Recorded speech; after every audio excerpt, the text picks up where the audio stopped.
if he changed his style of play until that quad heals? I think tonight is a really good opportunity for Lamar, absent of the quad injury. I don't think it's about the quad injury, to get back on track in the one part of his game, and the one part of the Ravens game that's been lacking during this winning streak, and that's their downfield passing game.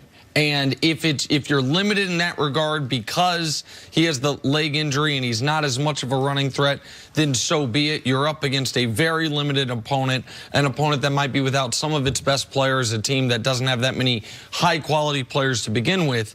But the sneaky story behind Lamar and the Ravens' success this season has been he hasn't thrown for 250 yards since week 4. The first 4 weeks of the year, he threw for at least 247 in every week, but they were only 2-2. Since then, during this 9-game winning streak, he's thrown for 175 yards per game. Now, he has been awesome because the defense has been improved. His running is so difficult to account for, and he's taking care of the football. But when you look at, like, Willie Snead, who is their second leading receiver, Broussard, he hasn't had 20 yards receiving since October 6th.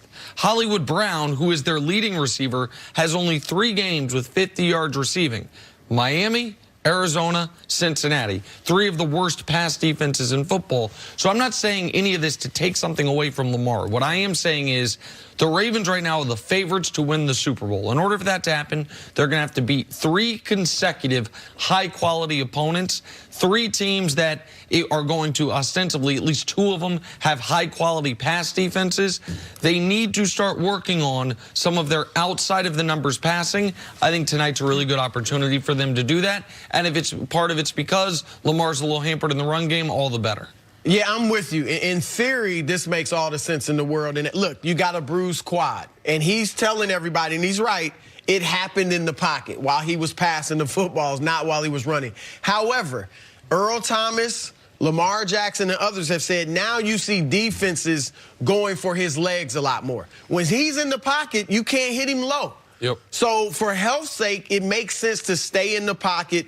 Once you start running the ball, as you know, you are a running back, and teams, in addition to trying to stop you, they will be going for your legs because teams want to slow you down for that game and then even maybe for the future. So I think from a health standpoint, it makes sense to change things up. And then what you said is right. They do have to work on their outside passing game, him getting receivers involved.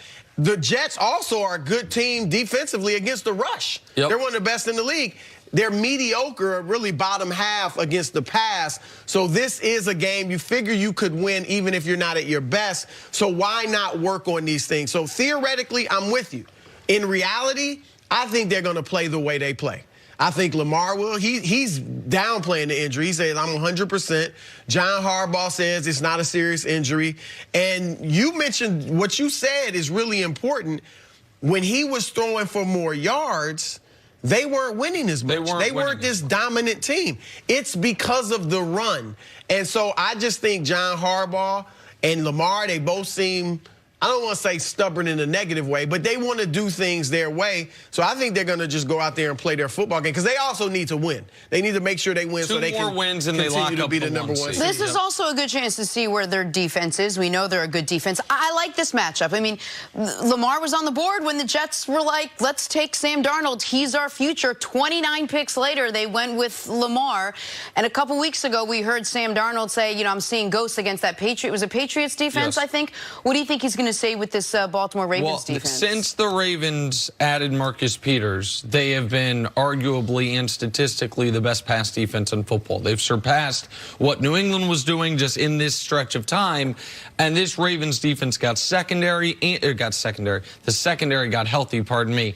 And they also added a true elite-level playmaker in Peters. People forget, I don't think people watched Marcus Peters as much in Kansas City as I did when the Chiefs took him. Coach Mangini said he was one of the highest-rated players he had evaluated as far as skill set standpoint, and he came to Kansas City and he was an absolute ball hawk. There were some personality issues. There were some issues with ownership about maybe some of Marcus's stances. They ship him out to the Rams, and with Los Angeles, really the most notable moment from him was getting beat last year against New Orleans and looking around when Michael Thomas is streaking for a touchdown, the play where Michael Thomas, if you remember, pulled out the cell phone right after, and it was really controversial.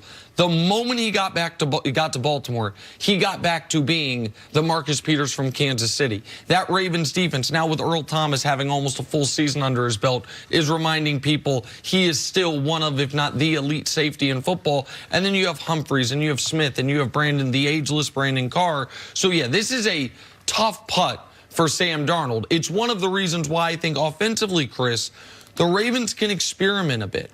I understand what you're saying, which is, and I do think week 17 against Pittsburgh, if they haven't clinched the 1 seed yet, then yeah, they are going to do what they do to get the win by any means necessary. Against the Jets, I feel like you're going to be able to, if you want to try to work on some things offensively, you can, because I don't think the Jets are going to be able to penetrate that Ravens defense. I think you're absolutely right that they should do it. Do you think they will, though? Well, I think if the game's in control, I think, and if you're seeing that Darnold's not going to be able to move the football through the air, then I think you can take a few more chances. Like how many points? There's 17-point favorites all of a sudden in this game. One of the biggest favorites we've had in the NFL all year.